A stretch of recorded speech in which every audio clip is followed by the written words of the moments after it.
Hello everybody and welcome back for another VR review. Today we're taking a look at Time Stole on the Oculus Quest. Time Stole is exclusive to the Oculus Quest and the Oculus Store, and it's available for $14.99.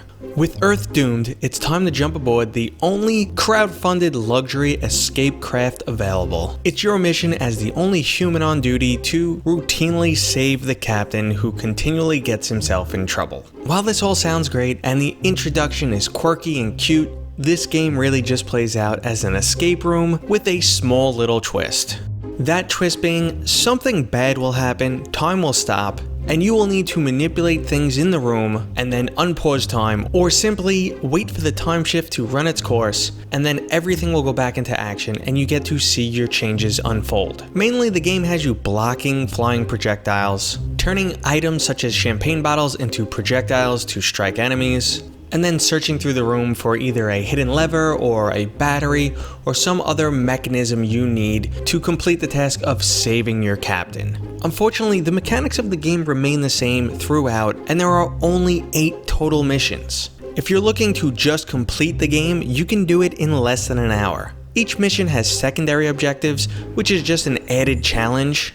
One additional challenge is always to make sure that all the crewmates survive and not just the captain, and then there will be one other additional challenge. Even if you're looking to complete all of these extra challenges, you're still only looking at a few hours of content. Now, this game went out of the way to create a zany and adorable world, but it's completely underutilized. From the initial trailers, my expectations were that the game would have more of a developed storyline. I was expecting some nice cinematic antics, like seen in the VR experience Bonfire. Unfortunately though, you just basically go from one room to the next, get a small clip of what transpires right before your captain is put in danger, time stops, and you need to figure out how to protect the captain. And unlike I Expect You to Die, which you have to continually replay, and you're frequently presented with unexpected things, such as opening a drawer and suddenly there's a live grenade in there, or a stick of dynamite falls from the ceiling. That's not what you get here.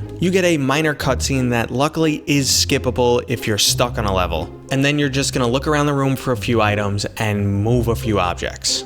Throughout the 8 levels, there was only one that gave me an actual challenge, and that's simply because I was missing something obvious. The majority of levels I actually finished on my first try, and this game really left me wanting more.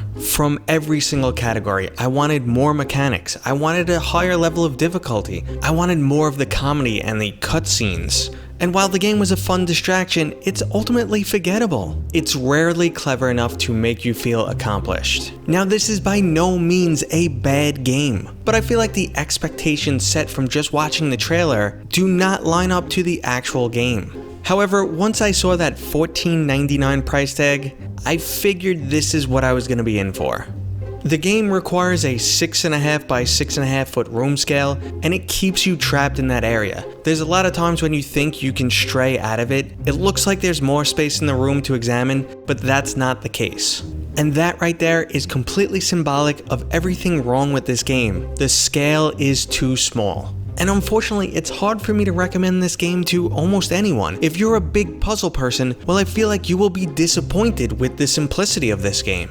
If you're looking for some type of fun animated experience, something that you could sit back and enjoy like Bonfire, well, this definitely isn't that. And if you thought it'd be something playful like Job Simulator, well, it's not in that category. It's much slower paced. It's much easier for me to recommend a game like I Expect You to Die due to its increased length, increased difficulty, and while it's a different type of humor, it does have a lot of humor and a lot of fun to playing it. Maybe if you jump into this game knowing what to expect, you'll have a greater appreciation for the game than I did. But there were 2 things I was extremely missing. More of that funny animated content, and I really wanted to see things just go out of control when time went back into place. I really wanted to be overwhelmed by a million different things happening. Something over the top and unexpected. Instead, it was either, okay, the captain survived, or he didn't, I missed something. I will say there is a great attention to detail in this game, and the real puzzle is solving those additional challenges. You will have to make specific moves in specific orders, and you can't dilly-dally, you will have to move quickly. But even with that attention to detail and polish, I was still underwhelmed by this game. Okay everybody, as always, I hope you enjoyed this video. If you did, give it a thumbs up. I know not everyone's gonna agree with me on this one, but I always try to give you guys an overview of the game and let you know how I came to my conclusion, why I formed the opinion I did. If you like these reviews, go ahead, hit subscribe, ding the bell so you don't miss any videos, and I will see you guys on next time.